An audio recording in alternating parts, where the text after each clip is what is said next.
이 코로나19 확진자가 숨질 경우 지금은 무조건 화장을 해야 하고 가족이 임종을 지키는 것도 허락되지 않습니다.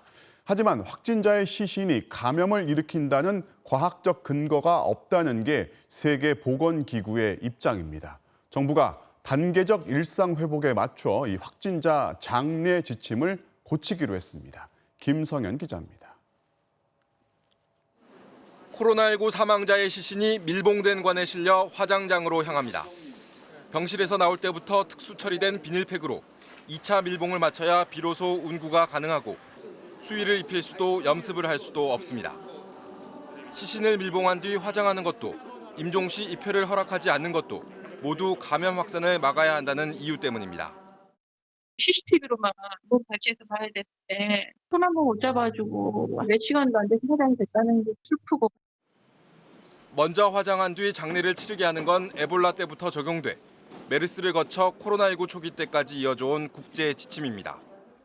그런데 세계보건기구와 미국 질병통제예방센터는 지난해 코로나19 사망자의 시신이 감염을 일으킨다는 건 과학적 근거가 전혀 없는 미신에 불과하다며 선화장 후 장례 지침을 폐기했습니다.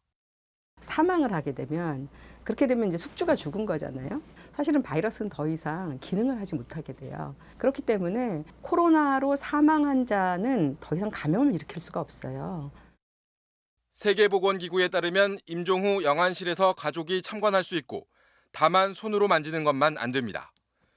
사망이 확인된 이후엔 염습과 수의를 입혀도 되고 비닐팩 밀봉은 하지 않아도 괜찮습니다. 이 같은 국제기구의 기준을 참조해 우리 정부도 코로나 사망자 장례 지침을 개정할 예정입니다.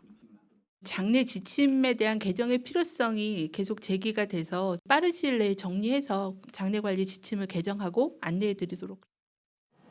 정부가 코로나19 사망자 2,800여 명에게 사실상 화장을 강제하는 대가로 유가족 등에 지급한 장례비는 239억 원.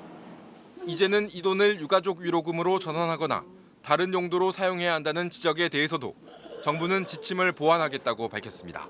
MBC 뉴스 김상현입니다.